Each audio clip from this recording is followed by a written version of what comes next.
Decirle también, doctor, que el equipo legal, el presidente Castillo y usted, digamos, en el caso de Rebelión, está defendiendo no solamente al presidente, ¿no? Sino en realidad la voluntad del pueblo, está defendiendo el Estado de Derecho, está defendiendo al abuso que están haciendo con la ciudadanía, con la población, con los pueblos originarios, ¿no? Entonces, que la defensa técnica no solamente lucha contra el fiscal, lucha contra los jueces. Prueba de ello es de que el doctor José César San Martín incluso ha inventado un concepto de rebelión, a la cual siguen ciegamente los fiscales, los procuradores y los jueces de inferior jerarquía. ¿Y cuál es ese concepto que ha inventado César San Martín? Ha dicho que el delito de rebelión también puede ser de carácter psíquico, es decir, de carácter de una amenaza psicológica, cuando en el Perú y en todo el mundo sabemos que los delitos de rebelión necesariamente llevan el uso de las armas con capacidad de poner en riesgo una estabilidad democrática. El uso de armas, no una pistolita, no un revólver, armas con gran entidad de poner en riesgo la estabilidad democrática. Entonces hablamos de grupos armados. Pero César San Martín, en una medianoche,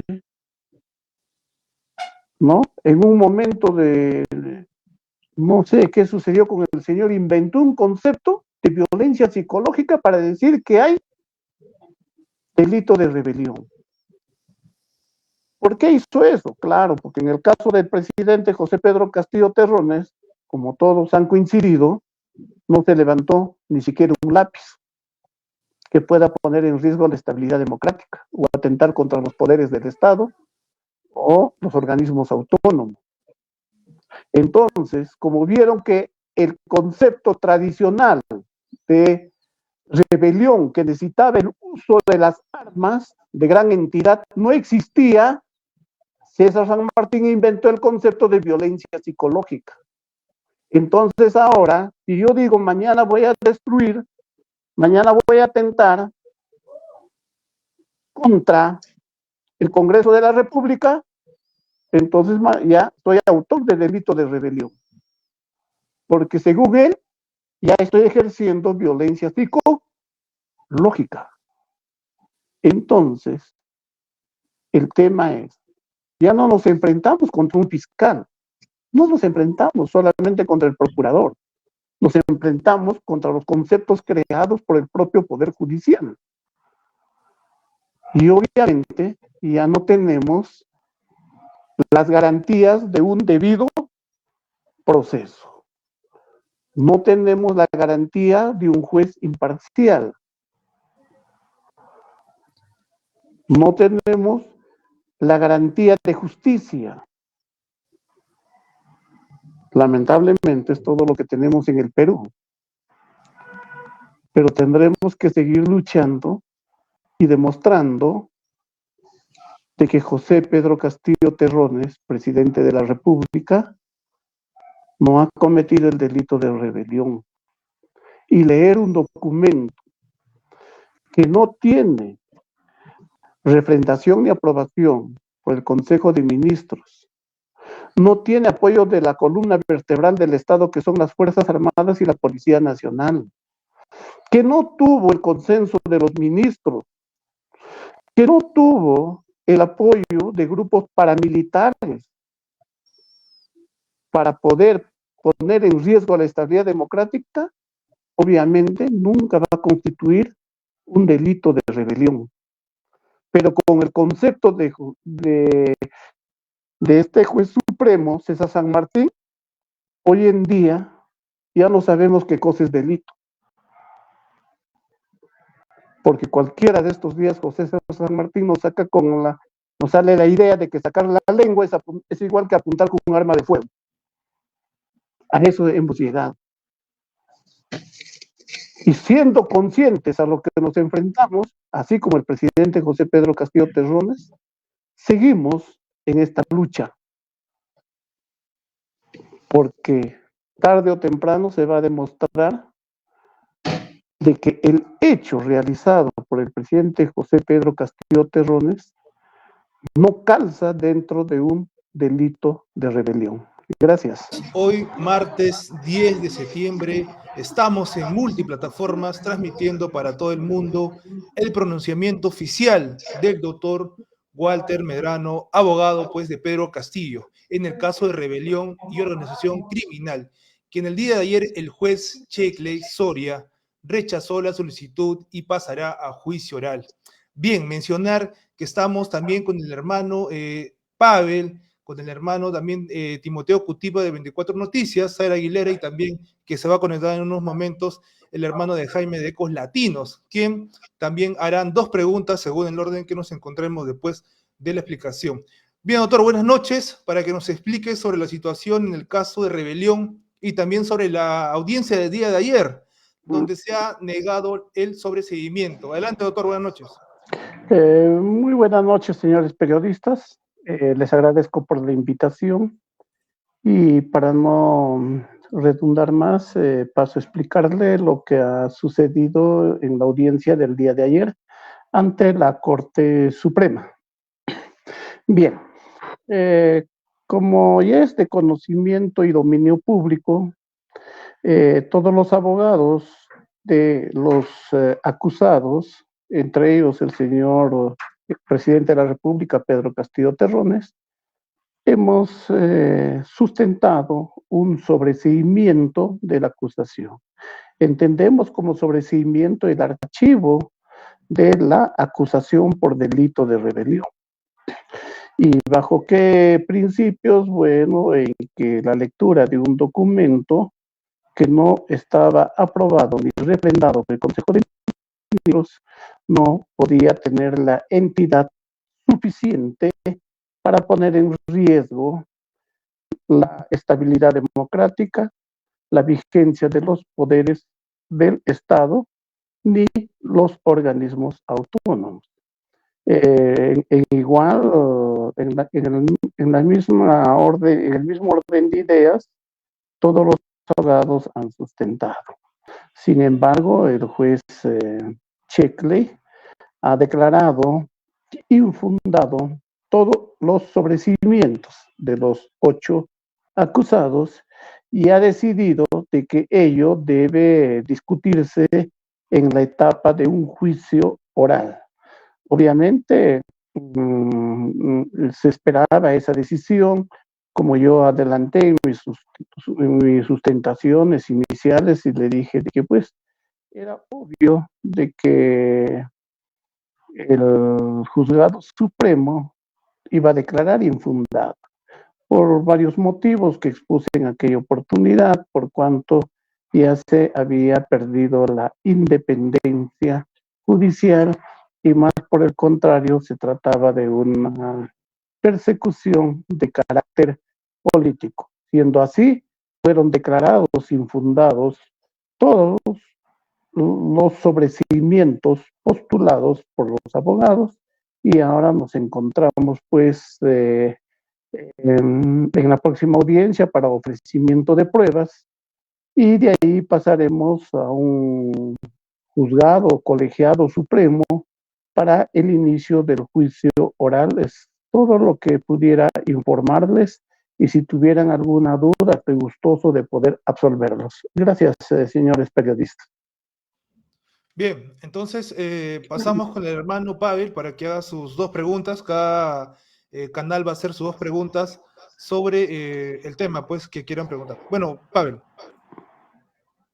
Sí, bueno, muy buenas noches, doctor Medrano. Primero, gracias por darnos el espacio, ¿no? En esta oportunidad para poder absorber las dudas. Mire, doctor, más que hacer una pregunta personal como canal, nosotros estamos ligados al movimiento popular, ¿no? Movimiento popular que está apoyando al presidente Castillo constantemente, día y noche, por decirlo de alguna manera. Entonces, ellos, el pueblo peruano, nos hace llegar la siguiente pregunta, que yo la quiero trasladar a usted.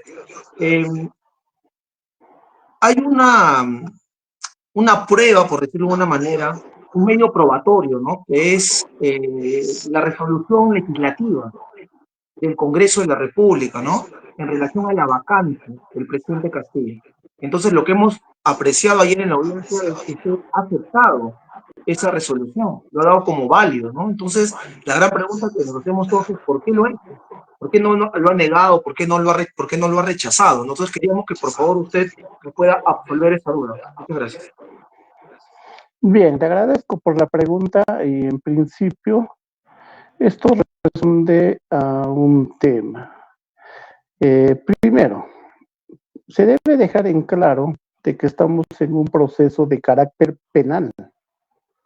Y en un proceso de carácter penal, el punto de litigio, el punto del contradictorio, el punto controvertido que se va a discutir en un juicio es si el presidente de la República, José Pedro Castillo Terrones, juntamente con la premier Betsy Chávez y el jefe de gabinete de asesores de la PCM, Aníbal Torres, se reunieron para formular el documento que ahora se llama Mensaje a la Nación.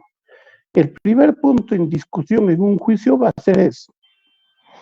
El segundo punto en discusión va a ser si la lectura de dicho documento se equipara o es igual o es parecido o se puede catalogar como un delito de rebelión.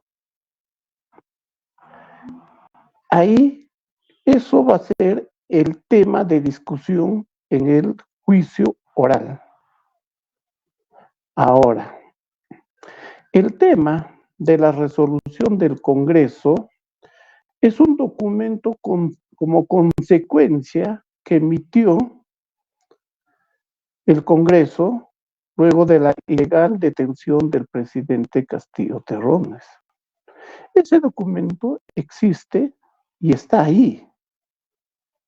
Solamente es una consecuencia de lo que ha sucedido. Eso no es materia de juicio, no es materia de probanza, no es materia de declararlo válido o inválido.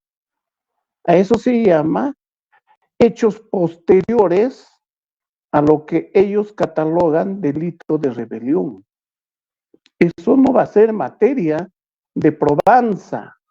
Lo que sucede es lo siguiente: así como pasa la credencial o el nombramiento del presidente de la República, es un hecho que está ahí. No necesita declararse que si es válido o inválido, no, eso no es materia del juicio. Lo mismo sucede con ese documento. Simplemente vamos a entendernos bien. Luego del mensaje a la nación, que le llaman mensaje a la nación cuando en realidad es la lectura de un documento sin el valor de mensaje a la nación, sucede 4 temas. El primer tema es el supuesto pedido de asilo en la Embajada de México. 1. 2. La detención en flagrancia. 3. La emisión de esta resolución del Congreso que declara la vacancia. Y 4. Una acusación constitucional. Estos 4 hechos posteriores a la lectura del documento dado por el presidente José Pedro Castillo Terrones no es materia de juicio. Como ustedes ya tienen conocimiento, la detención ilegal del presidente Castillo se ha discutido y se viene discutiendo pues en acciones de habeas corpus, que ese es el canal donde se debe discutir. Esta resolución del Congreso también ya ha sido objeto de 6 acciones de amparo. 4 de acciones de amparo ya concluidas, ya declaradas infundadas y se encuentran en apelación. Y 2 acciones de amparo que todavía no se han resuelto. Es decir, discutir la validez o invalidez, que obviamente a todas luces es inválido, esa resolución, su estadio para discutirlo es mediante las garantías constitucionales como la acción de amparo. Eso es lo que están haciendo los abogados que están a cargo de ese caso, que son 6, 4 declarados infundados y 2 por resolver. En cambio, en el proceso de rebelión, que es un proceso de carácter penal, ahí no se va a discutir si es válido o inválido, solamente que existe como una consecuencia, sí existe. Es decir, como consecuencia de la lectura del documento, hubo una detención ilegal, sí, pero eso no se va a discutir ahí, eso ya se discutió en las acciones de amparo. Que existe una resolución del Congreso, ¿es legal o ilegal? Obviamente que es ilegal, pero eso se discute en las acciones de amparo. Existe una acusación constitucional que no fue resuelta por el Congreso. ¿Debieron o no debieron resolverlo? También se discute en su propia vía. Entonces, el ingreso de esta resolución no afecta, no favorece, no va en contra de nadie en este proceso de rebelión, en el proceso o en el juicio oral que vamos a ingresar en el delito de rebelión. No es materia de discusión en este juicio. Lo que ha sucedido, y hay que ser bien claros, y van a disculpar por los términos, hay personas que no conocen el procedimiento y se autodenominan abogados litigantes. Y lo que han hecho es de manera malintencionada indicar que se está dando validez a esa resolución. No se está dando validez. Lo que se está diciendo es que existe ese documento, existe. Y eso nadie lo va a discutir. Nadie lo discute que existe ese documento. La validez o invalidez del documento no es materia de este proceso, no es materia de este juicio. Eso lo van a discutir o siguen discutiendo los abogados que están a cargo. Entonces, por falta de conocimiento, por falta de estudio, por falta de experiencia de estos señores que se hacen llamar pseudo abogados, es de que se ha sembrado dudas, se ha sembrado incertidumbre, se ha sembrado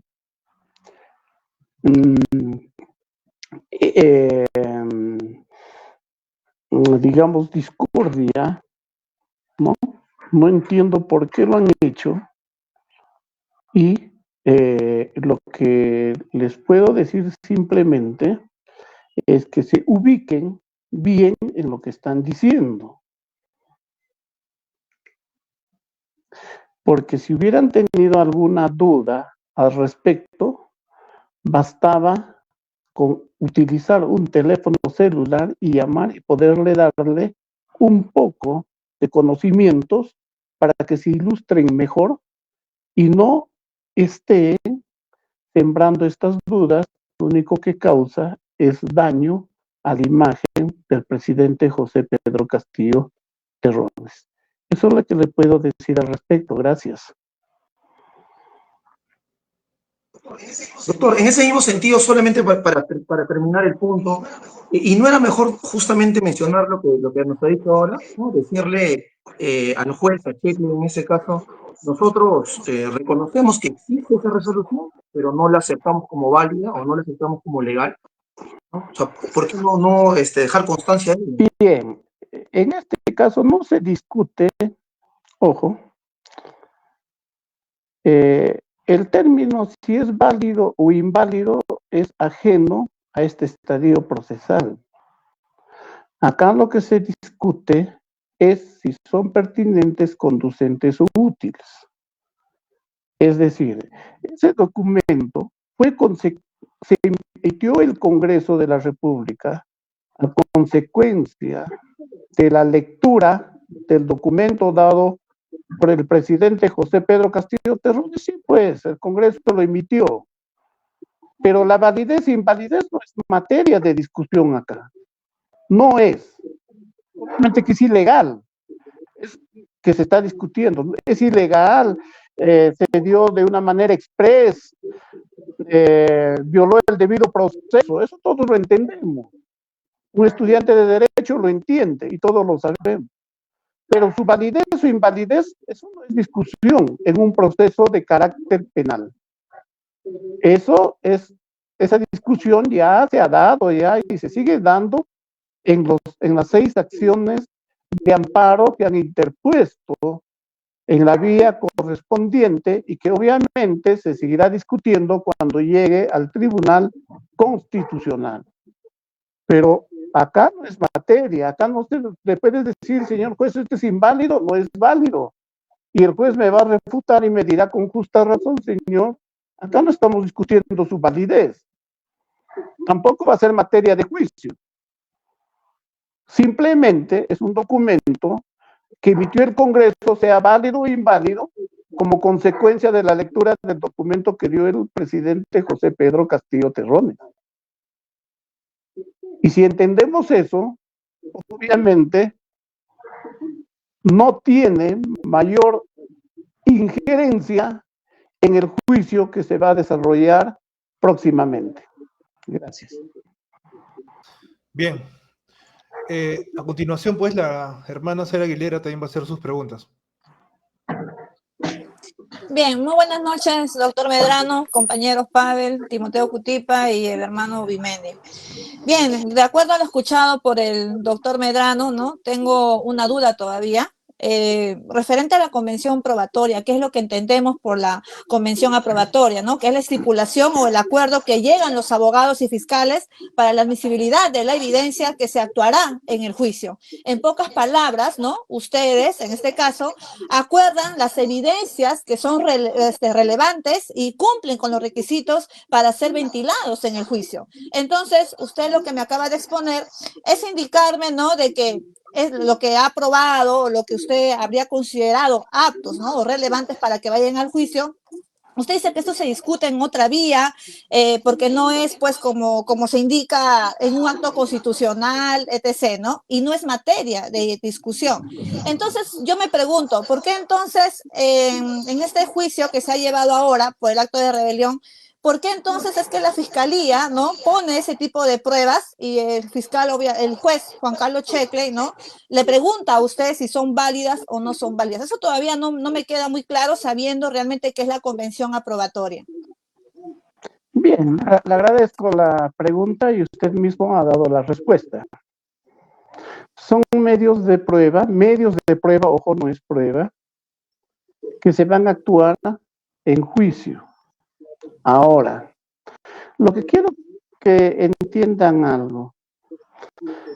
Cuando nosotros vamos en un proceso, los hechos, materia de juicio, están divididos en 3 partes: hechos precedentes, hechos concomitantes y hechos posteriores.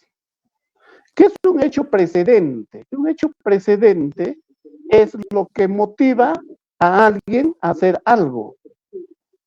Según la fiscalía, el hecho precedente es de que había una moción de vacancia y había declaraciones de 3 ciudadanos en contra del presidente José Pedro Castillo. Eso se llama hechos precedentes.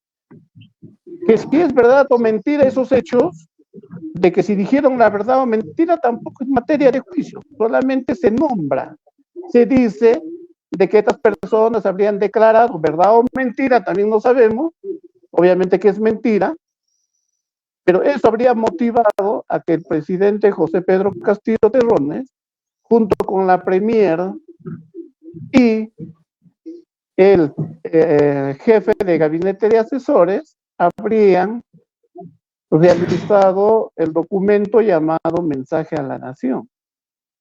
Lo que se va a discutir es quiénes hicieron ese documento y por qué fue leído por José Pedro Castillo Terrones. Y si eso atentaba contra los poderes del Estado. Luego vienen los hechos posteriores, detención en flagrancia, acusación constitucional, el documento que usted acaba de señalar, ¿no? Eso no es materia de probando, solamente es para señalar que como consecuencia de la lectura del documento, hubo detención preliminar, sí hubo, nadie lo va a negar. Existe una detención preliminar.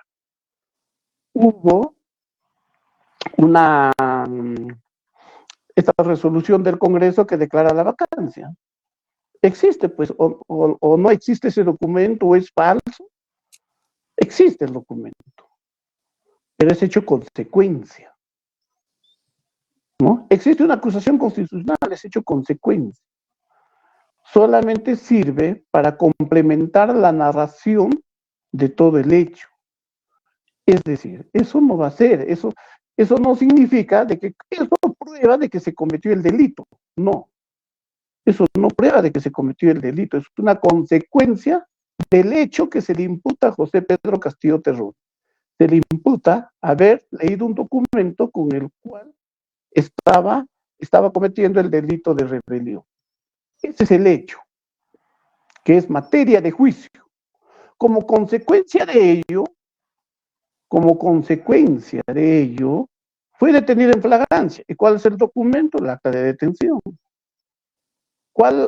¿Qué hizo el Congreso? Sacó una resolución ilegalmente, y esa es la consecuencia, pero eso no es materia de juicio, sino complementan el hecho.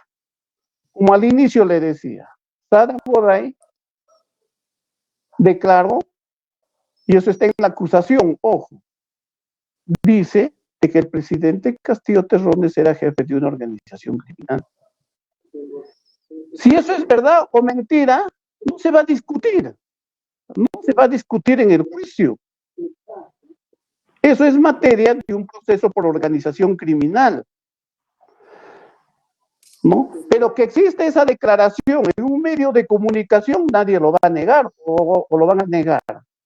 Existe. Que si dijo la verdad o mentira, eso no es materia de juicio. Simplemente lo que dice la fiscalía es de que eso habría motivado para que el presidente diera lectura a ese documento. Lo mismo sucede con el otro. Luego de la lectura, ¿se dio esta resolución? Sí, existe. Pero que valga o no valga esta resolución no es materia en este juicio. Creo con eso estamos quedando claros. Le hago los ejemplos. En ambos casos ingresan, pero que si es verdad o mentira no es materia de este juicio. Lo que es materia de este juicio, simple y llanamente es si el documento llamado Mensaje a la Nación fue redactado por 3 personas o solamente por el presidente José Pedro Castillo Terrones. 2, si ese documento ponía en riesgo la estabilidad democrática del país. Y 3, si es que a mérito de ese documento el presidente dio alguna orden para cerrar el Congreso, para que den seguridad a la casa de sus padres, o para que detengan a la fiscal de la Nación. Ese es el hecho del juicio. A eso vamos a ir a un juicio. Jamás vamos a ir a discutir si Sada Borrell dijo la verdad, Salatiel Marrufo dijo la verdad. No, pero ahí está en la acusación. Pero eso no es materia de juicio. Bueno, ahora, con eso ya me entienden que el otro tampoco es materia de juicio, sino que su existencia se da. Entonces, no podemos ponernos a discutir y decirle al juez, sé que señor juez, esta resolución del Congreso no existe, es una invención, no es una invención, no es falso, no apareció de la noche a la mañana, es un documento que existe y que ahora es materia, ¿no? Es materia de su invalidez en un proceso constitucional. Entonces, eso no, pero sí tiene que ingresar porque es parte, ¿no? Es parte de los hechos posteriores. Como también, miren, ve la detención ilegal. Todos sabemos que la detención es ilegal. porque no fue puesto inmediatamente a disposición del Congreso.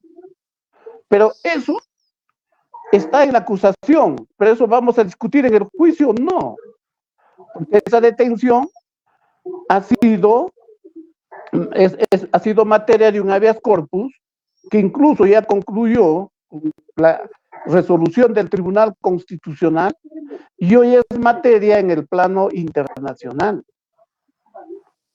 Sin embargo, el fiscal tiene que nombrarlo, que el presidente José Pedro Castillo fue detenido, pues en flagrante. Pero es materia de discusión, su legalidad o ilegalidad no es materia, pero tiene que estar ahí porque complementa todo el hecho, toda la narración, complementa, pero no es materia. Eso quiero que quede claro. Lo mismo sucede con esa resolución y vuelvo a repetir. ¿Existe la resolución? Sí existe. Como consecuencia de la lectura, sí existe. Su legalidad y ilegalidad no es materia de discusión en este juicio. No es. Sirve solamente para complementar la narración de los hechos. ¿Qué es lo que ha pasado? Porque no puede existir un hecho sin un antes y sin un después. Todo hecho tiene un antes y un después. El antes se narra, pero no es materia de probanza. El después se narra, pero no es materia de probanza. Lo que se prueba es el hecho principal. Para eso vamos a ir a un juicio y es de carácter penal. Gracias. Entonces, doctor, usted prácticamente está confirmando, nos podría confirmar que los documentos que se han presentado, ¿no?, por la Fiscalía, no es necesariamente que estén aceptando el delito que supuestamente habría cometido el presidente Pedro Castillo. Y si así fuera, ¿no hubiera sido quizás lo mejor hacer una apelación? ¿No lo vio usted pues, mejor o necesario hacer una apelación al sobreseimiento? A ver, le explico. Primero, por la primera pregunta que usted me hace. A ver, vamos a ir por partes. Nadie ha aceptado el de la comisión de un delito. Eso es un gran error. Porque si hubiéramos aceptado de que se ha cometido un delito, ya no estaríamos en un juicio, estaríamos en una terminación anticipada o en otra figura jurídica. Obviamente que nosotros estamos sustentando de que la lectura del documento es un acto político, hecho de manera personal y única y exclusivamente por el presidente José Pedro Castillo Terrones, y que dicho documento no podía poner en riesgo la estabilidad democrática. Y si sustentamos esos 3 puntos, decimos que no hay delito. Entonces, creo que la pregunta se cae porque nadie ha reconocido que hay delito. Y obviamente vamos a seguir hasta las finales sosteniendo eso, sosteniendo de que la lectura de un simple documento sin formalidades establecidas por Constitución no es un mensaje a la nación y consecuentemente no era idóneo para poner en riesgo la estabilidad democrática. Simple. 2. La segunda pregunta es muy interesante, porque hubo un grupo de pseudos abogados que decían de que el sobreseimiento debía ser apelado, porque usted acaba de preguntar. Los sobreseimientos solamente pueden ser apelados cuando el juez declara fundada el sobreseimiento. Es decir, si el juez declara fundada el sobreseimiento, el que tiene derecho a apelar es el fiscal o la parte agraviada. Cuando el sobreseimiento es declarado infundado, no puede apelar el acusado por principio de legalidad que está en el Código Procesal Penal. Y la pregunta, ¿y por qué no puede apelar? La respuesta es simple y llana. Porque si bien es cierto que se declara infundado el sobreseimiento, tampoco se le está diciendo que es responsable de un delito, sino se le está diciendo, señor, usted sigue premuido, sigue rodeado de la presunción de inocencia, simplemente que para saber si es delito o no lo que usted ha hecho, es preferible que sea debatido en un juicio. pero usted sigue siendo inocente. Usted todavía no es responsable de ningún delito. Ese es el fundamento jurídico por el cual la parte acusada no puede apelar un sobreseimiento. No significa de que el acusado ya es responsable de un delito. No, sigue manteniendo incólume la presunción de inocencia. Pero lo que ha sucedido es de que pseudos abogados que no se han dado el trabajo de abrir un código procesal penal e interpretar la norma vigente, han pensado de que sí se puede apelar. Eso es inapelable. Pero si hubiera declarado fundado, obviamente el fiscal sí tenía todas las condiciones para poder apelar. Entonces, la errónea interpretación del derecho de los pseudos abogados que han sembrado las dudas es donde creen que se debió apelar. No, no es apelable. No es apelable, y eso ya ha sido confirmado también por varios letrados que sí han tenido, pues, se han dado el tiempo suficiente para poder leer o estudiar el Código Procesal Penal, que por principio de legalidad se tiene que aplicar a todos los casos. Entonces, no se trata de decir apela y apela. No, tenemos que ver si es que la ley nos franquea esa posibilidad. La ley no le franquea al acusado. Pero eso no significa que ya se le está haciendo culpable de algo, se le está haciendo responsable de algo. No. Simplemente hay que entender con dos palabras. El juez le está diciendo en términos simples: señor, usted sigue siendo inocente, pero mejor debátenlo en un juicio con mayores garantías y usted demuestra igual que es inocente. A usted no se le está culpando de nada.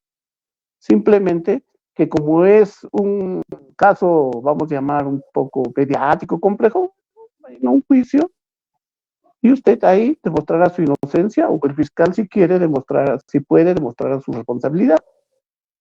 Y eso es todo. Esa es la única diferencia. No hay más.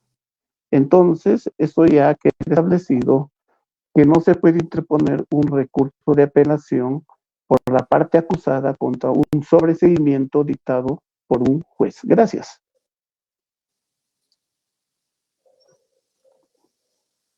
Bien, seguimos entonces con el hermano Jaime para que haga sus preguntas, sus dudas, pues, Sí. con el doctor Luis Medrano. Gracias. Muy buenas noches, doctor, desde Buenos Aires, Argentina. Usted bien acaba de mencionar que es un caso mediático, pero también de importancia política para nuestro país.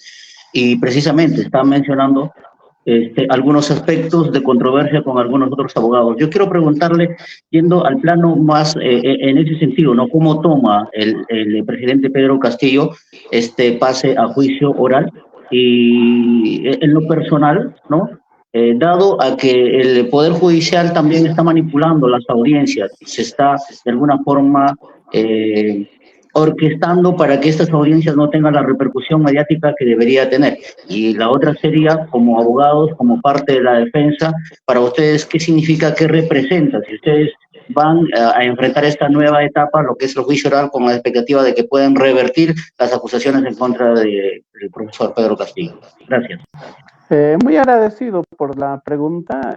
Es más, el presidente Castillo, sobre estos resultados se ha conversado y se ha dialogado con él antes incluso del inicio de la etapa intermedia.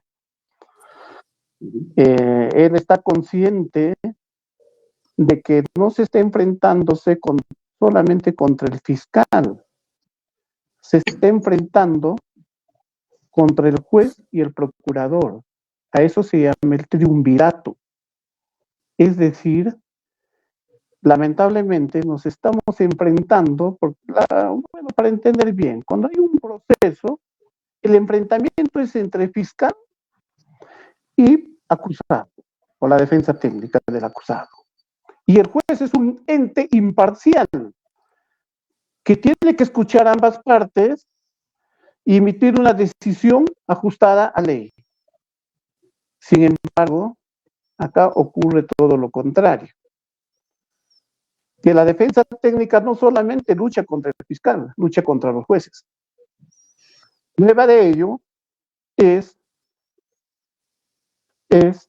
de que el doctor José César San Martín incluso ha inventado un concepto de rebelión a la cual siguen ciegamente los fiscales, los procuradores y los jueces de inferior jerarquía. ¿Y cuál es ese concepto que ha inventado César San Martín? Ha dicho que el delito de rebelión también puede ser de carácter psíquico, es decir, de carácter de una amenaza psicológica, cuando en el Perú y en todo el mundo sabemos que los delitos de rebelión necesariamente llevan el uso de las armas con capacidad de poner en riesgo una estabilidad democrática. El uso de armas, no una pistolita, no un revólver, armas, con gran entidad de poner en riesgo la estabilidad democrática. Entonces hablamos de grupos armados. Pero César San Martín, en una medianoche, ¿no? En un momento de, no sé qué sucedió con el señor, inventó un concepto de violencia psicológica para decir que hay delito de rebelión. ¿Por qué hizo eso? Claro, porque en el caso del presidente José Pedro Castillo Terrones, como todos han coincidido, no se levantó ni siquiera un lápiz que pueda poner en riesgo la estabilidad democrática o atentar contra los poderes del Estado o los organismos autónomos. Entonces, como vieron que el concepto tradicional de rebelión que necesitaba el uso de las armas de gran entidad no existía, César San Martín inventó el concepto de violencia psicológica. Entonces ahora, si yo digo mañana voy a destruir, mañana voy a atentar contra el Congreso de la República, entonces ya soy autor del delito de rebelión. Porque según él, ya estoy ejerciendo violencia psicológica. Entonces, el tema es, ya no nos enfrentamos contra un fiscal, no nos enfrentamos solamente contra el procurador, nos enfrentamos contra los conceptos creados por el propio Poder Judicial. Y obviamente ya no tenemos las garantías de un debido proceso. No tenemos la garantía de un juez imparcial. No tenemos la garantía de justicia. Lamentablemente es todo lo que tenemos en el Perú. Pero tendremos que seguir luchando y demostrando de que José Pedro Castillo Terrones, presidente de la República, no ha cometido el delito de rebelión. Y leer un documento que no tiene refrendación ni aprobación por el Consejo de Ministros, no tiene apoyo de la columna vertebral del Estado, que son las Fuerzas Armadas y la Policía Nacional, que no tuvo el consenso de los ministros, que no tuvo el apoyo de grupos paramilitares para poder poner en riesgo a la estabilidad democrática, obviamente nunca va a constituir un delito de rebelión. Pero con el concepto de este juez supremo, César San Martín, hoy en día ya no sabemos qué cosa es delito. Porque cualquiera de estos días José César San Martín nos sale la idea de que sacar la lengua es igual que apuntar con un arma de fuego. A eso hemos llegado. Y siendo conscientes a lo que nos enfrentamos, así como el presidente José Pedro Castillo Terrones, seguimos en esta lucha. Porque tarde o temprano se va a demostrar de que el hecho realizado por el presidente José Pedro Castillo Terrones no calza dentro de un delito de rebelión. Gracias.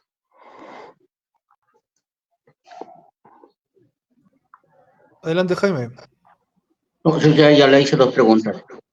Bien, bien, doctor. Entonces yo también tengo, unas preguntas también tengo aquí, ¿no, doctor? Doctor, ¿por qué sigue el juez Shekley Soria, ya que tiene vínculos justamente con las hermanas Patricia, ¿no? Incluso también, si es que la fiscalía no ha demostrado pruebas concretas justamente en el control de acusación, porque incluso, ¿no? Algunas de sus fuentes habían sido incluso noticias falsas con el tema de su esposa en México, que no tiene arraigo domiciliario, que uno se puede alzar en armas sin armas. Entonces, si no se han encontrado pruebas concretas en este control de acusación, en el juicio oral, ¿qué se va a ver? ¿Se van a presentar las pruebas ahí? Si nos puede responder, doctor, por favor. Gracias. Lo que le explico es lo siguiente. En todo proceso seguido contra un ciudadano que no es un caso mediático, que la fiscalía presenta una acusación, los jueces son imparciales y hacen su labor y ven si es conveniente pasar un juicio oral o no pasar un juicio oral. Sin embargo, como ya se mencionó en el caso del presidente José Pedro Castillo Terrones, el juzgado de investigación preparatoria se ha convertido en una mesa de partes de la fiscalía.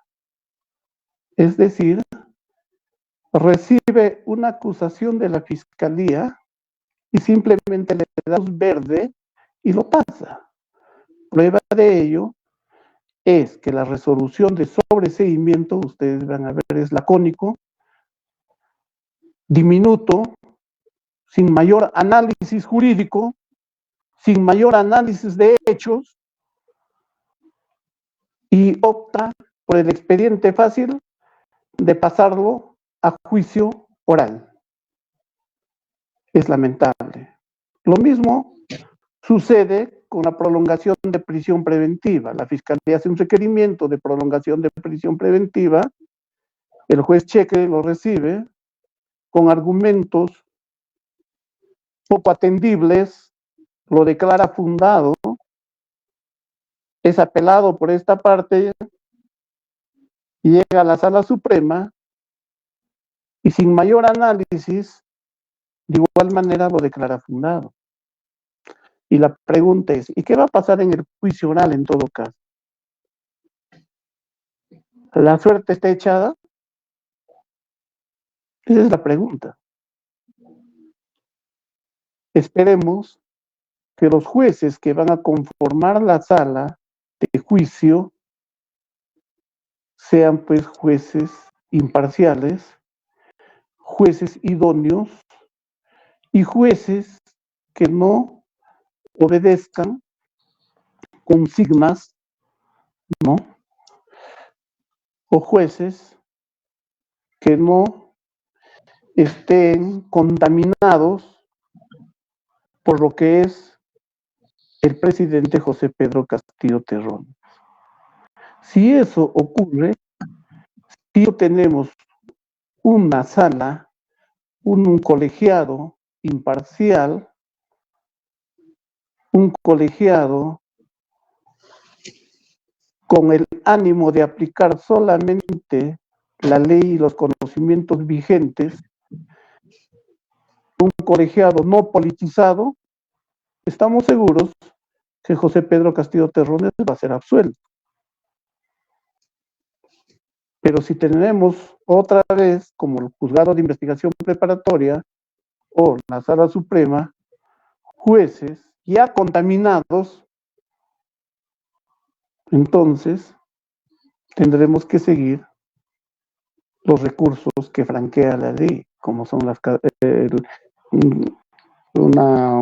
una casación, un recurso que se llama de casación o ir hasta los tribunales internacionales cuando no encontremos la garantía de un debido proceso dentro de nuestro país.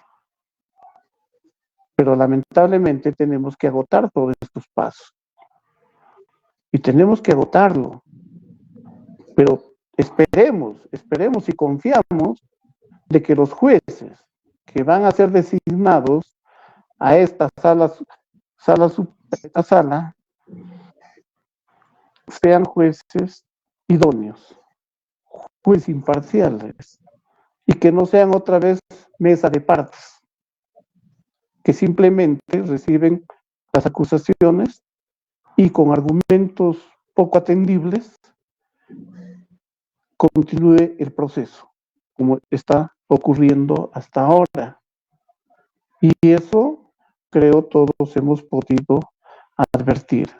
Y lo más grave, señores, que está ocurriendo acá en nuestro país, es que un juez supremo haya inventado un concepto de rebelión y en base a ese concepto el presidente José Pedro Castillo Terrones se encuentre hoy en día encarcelado.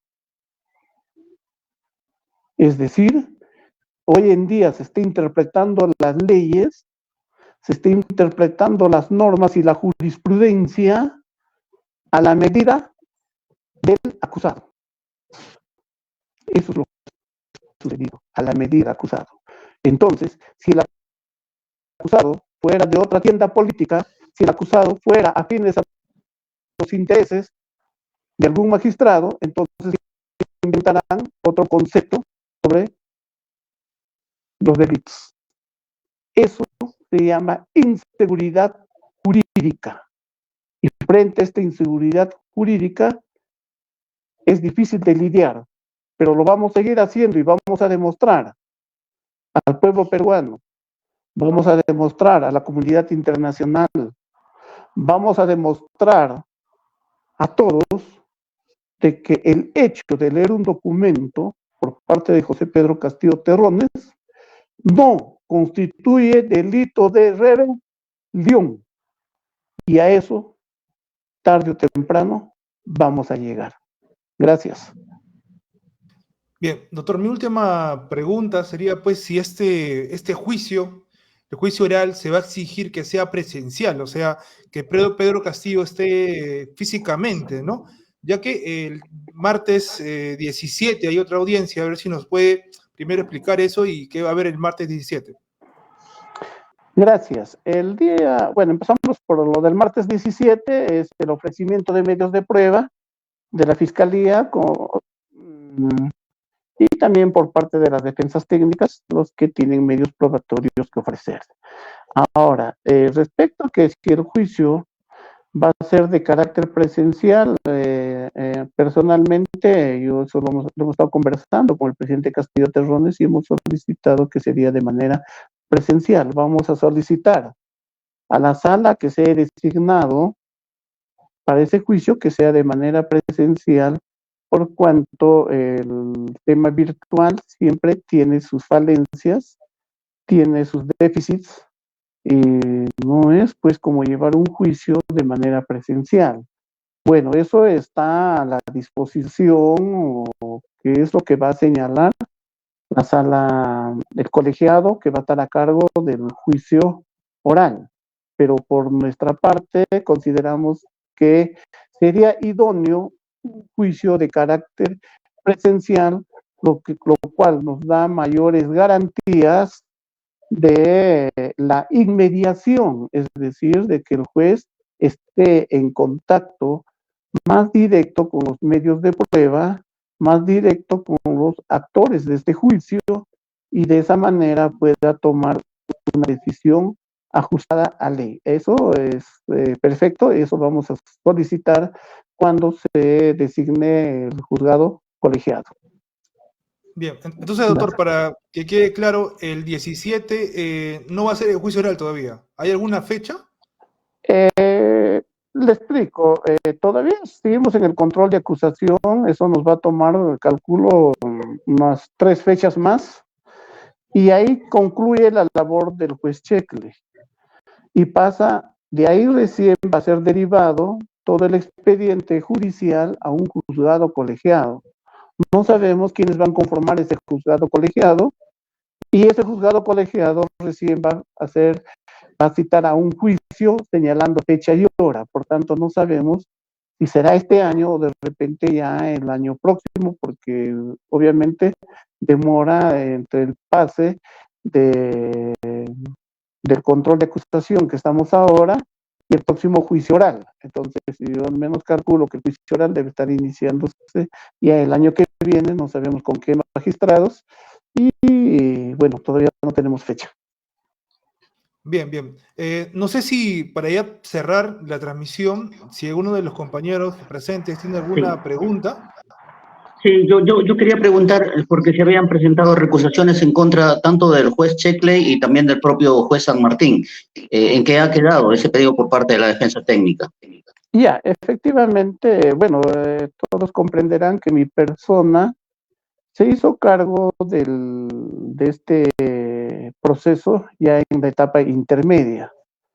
Pero sí, los abogados que me han antecedido presentaron inhibiciones y recusaciones contra los magistrados, que a la fecha, bueno, todos han sido declarados infundados. Considero que por las mismas razones que ya expuse hace un momento. Entonces, sí han presentado, hubo recusaciones, inhibiciones contra estos magistrados, sin embargo, fueron declarados infundados. Gracias. Bien, hermana Zaira, para cerrar. Sí, doctor, mis últimas preguntas es, ¿por qué no ha presentado, o mejor dicho, a la hora que se estaba llevando el juicio, por qué no ha objetado, ¿no? ¿Por qué no ha objetado en el tema, por ejemplo, de las evidencias repetitivas o innecesarias, ya que hemos visto en la audiencia que el juez Juan Carlos Checkley y la defensa, ¿no?, de la Fiscalía de la Nación habían tenido, ¿no?, un pequeño encuentro referente a los documentos que habían presentado, y esta era la resolución del Congreso y los reportes del diario oficial? ¿No hubiera sido mejor haber presentado una objeción como dándoles excluidas por redundancia sobre abundancia?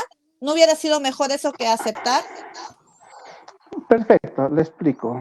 Las objeciones, en principio, se utiliza cuando hay el interrogatorio y contrainterrogatorio.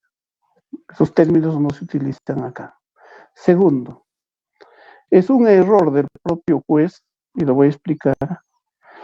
Cuando una persona es acusada por varios delitos, la Fiscalía tiene el deber de ofrecer los medios de prueba por cada delito.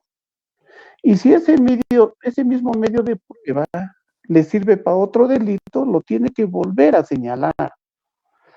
Como quiera que en el caso del presidente José Pedro Castillo Terrones, existe 3 delitos: delito de rebelión, delito de abuso de autoridad y delito contra la tranquilidad pública.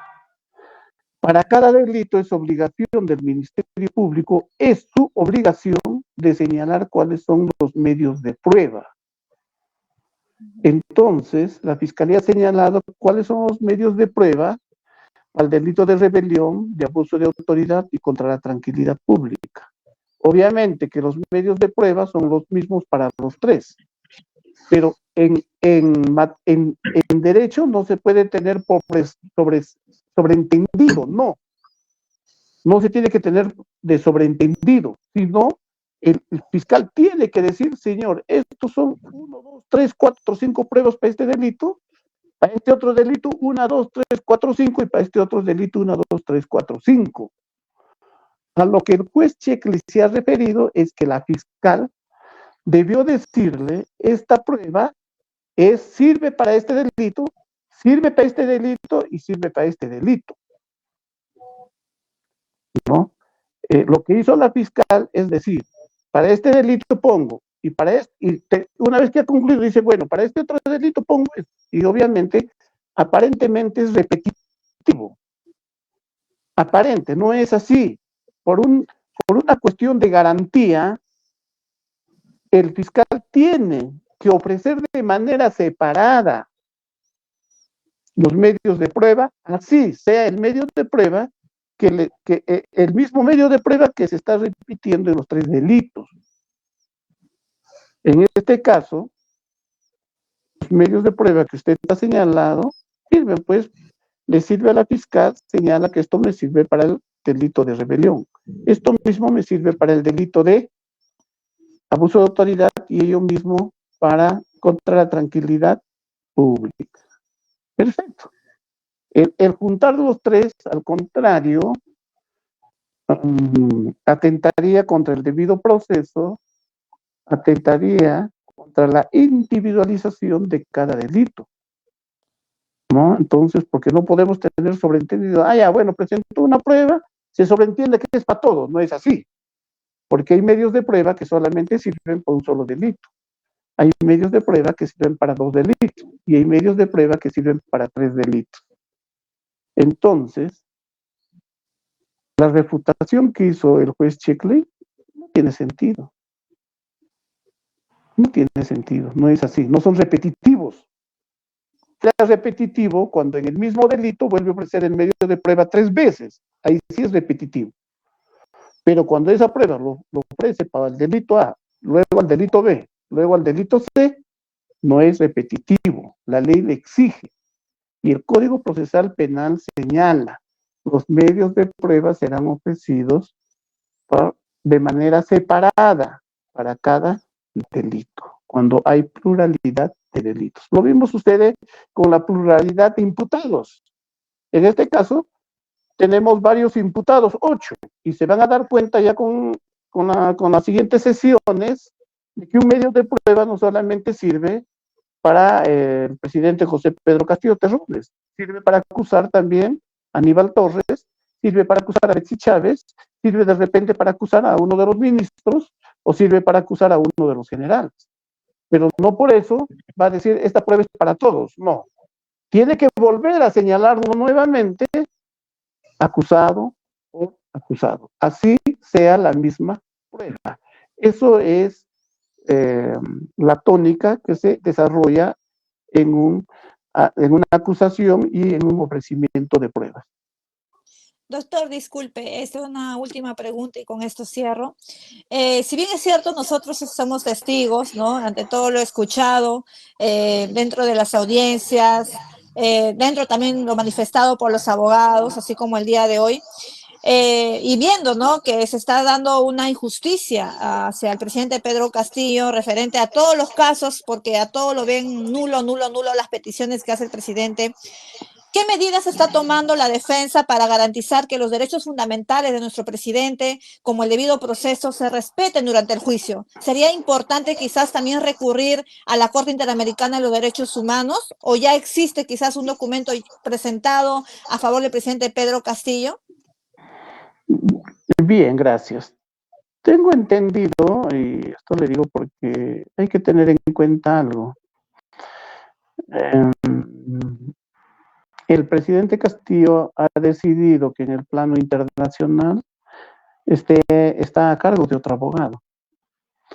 En el plano de organización criminal y rebelión está a mi cargo. En el plano de otro delito está a cargo de otro abogado. Tengo entendido desde la detención ilegal del presidente José Pedro Castillo Terrones, han recurrido a la vía internacional, a la Corte Interamericana de Derechos Humanos. Entonces, hasta la fecha, bueno, yo no tengo conocimiento que esta entidad de carácter internacional se haya pronunciado al respecto. Ahora, el tema es, lo que yo entiendo o me quiere decir es, si hay un organismo que puede velar por la recta administración de justicia, algo así, ¿no? ¿Qué organismo puede velar? ¿Quién puede estar como un veedor? Vamos a entenderlo así, para que los jueces actúen de manera correcta. Es triste decirlo, pero no existe. Y no existe por una sencilla razón. Por el principio de separación de poderes. El poder judicial es un poder y tiene autonomía. Por tanto, no está supeditado a control alguno. No está supeditado. Y si las resoluciones de los jueces resultan erradas, resultan que contravienen el debido proceso, resultan, quién sabe, hasta parcializadas, resultan poco atendibles, inexplicables, oscuras, ambiguas, lo único que queda son los recursos impugnativos, como es el recurso de apelación, a fin que el superior en grado pueda corregir esos errores. Pero la pregunta del millón es, ¿y qué pasa si todos los niveles, los órganos del Poder Judicial siguen una consigna? No nos queda más que agotar la vía interna y luego recurrir a la vía internacional.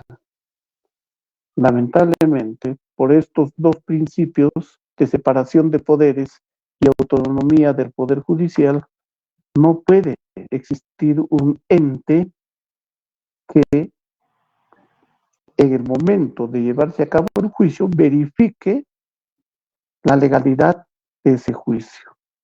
¿Por qué? Porque se supone que en teoría confiamos en la independencia e imparcialidad de los señores magistrados. Gracias.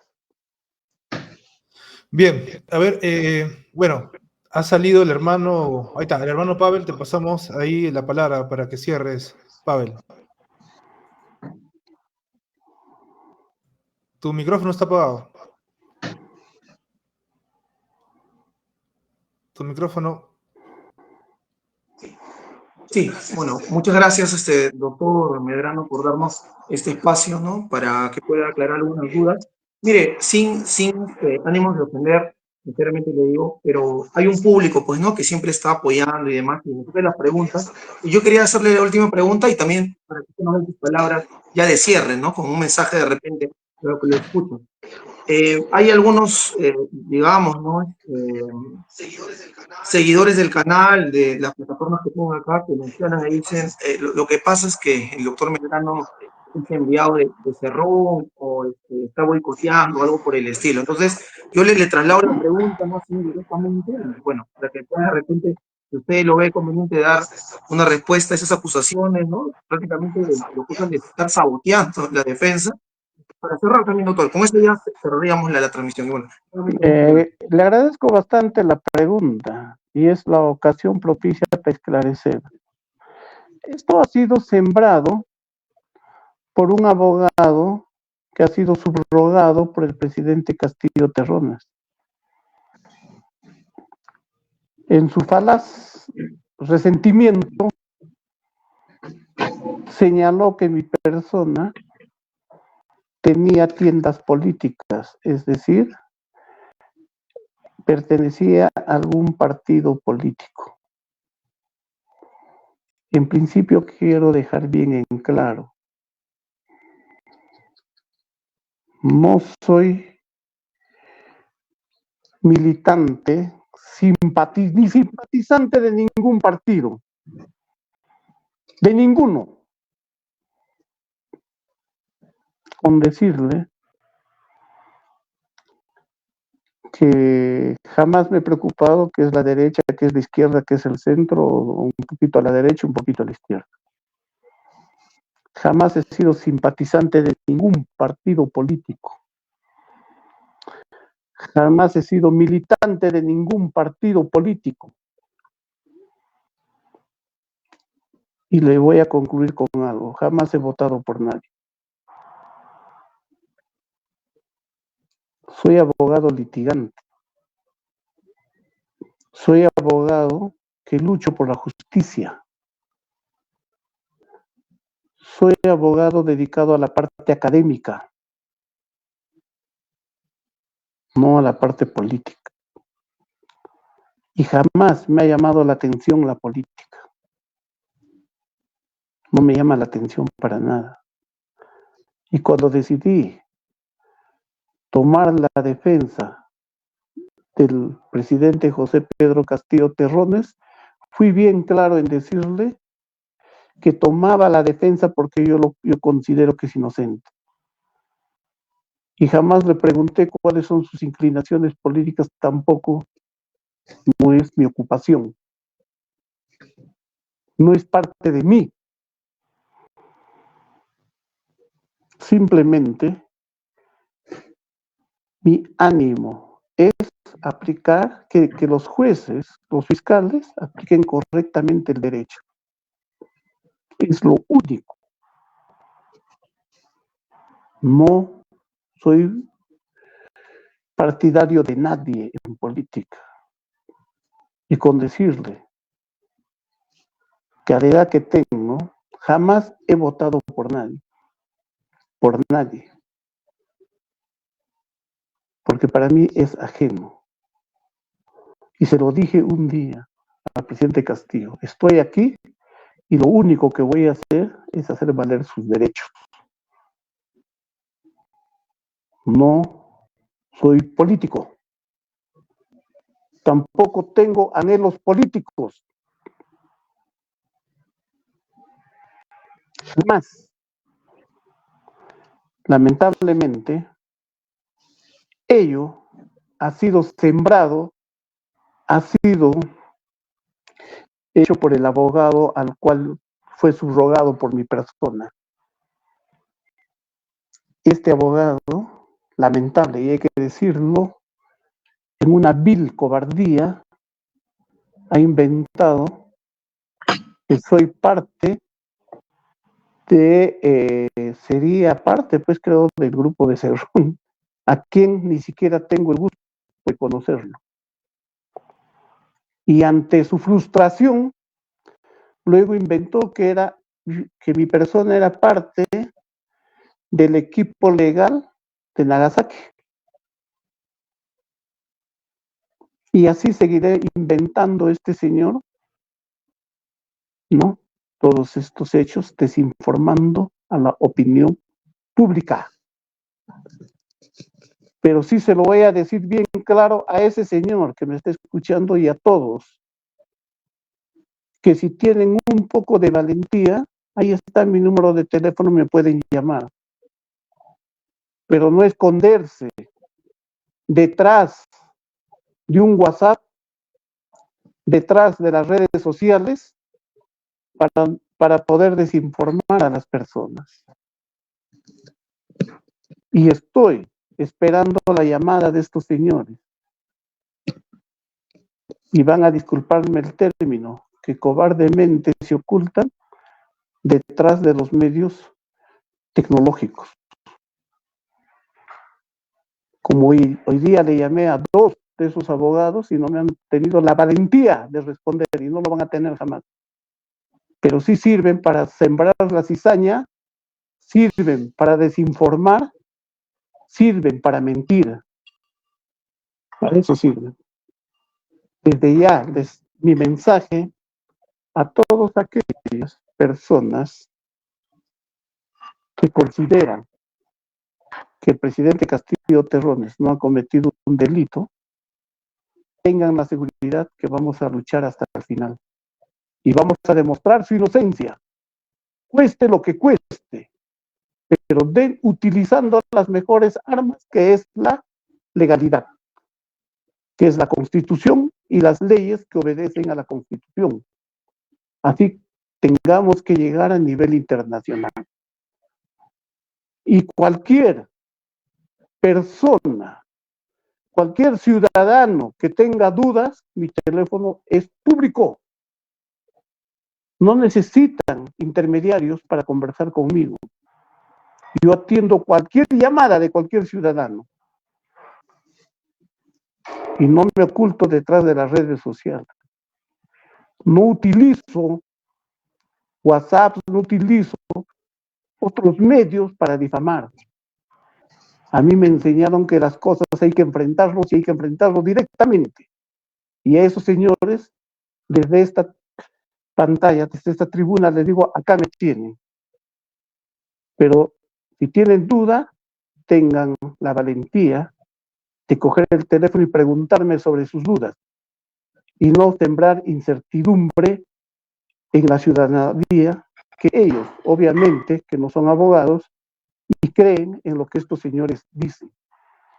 Pero a pesar de eso, cualquier ciudadano puede llamarme y le voy a explicar de la manera más simple de qué se trata todo este proceso. Y eso es la labor de un abogado. Y solamente dejar bien en claro, no tengo camiseta política. Y por eso tengo la libertad de poder defender a cualquier ciudadano que sea acusado de cualquier delito cuando considero que es injusto, no interesándome tu color, tu bandera o lo que tuviera, porque esa es la labor de un abogado. Gracias. Bien, doctor. Muchas gracias por aceptar la entrevista. Ha quedado bastante claro, pues, algunos puntos que muchas personas tenían. Bien, por favor, denle me gusta, compartan estas transmisiones que estamos en multiplataforma.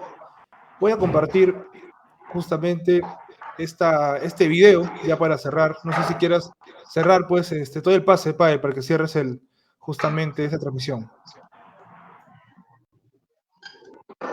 Y bueno, doctor, igual, nuevamente, muchas gracias por darnos la posibilidad de entrevistarlo, ¿no? Porque, como le digo, hay bastante revuelo por este tema. Yo creo que con lo que ha mencionado, por lo menos se ha podido ya esclarecer algunos puntos. Y qué bueno que tenga esta apertura de mencionar que usted está abierto, pues, a resolver las dudas, incluso de manera personal, ¿no?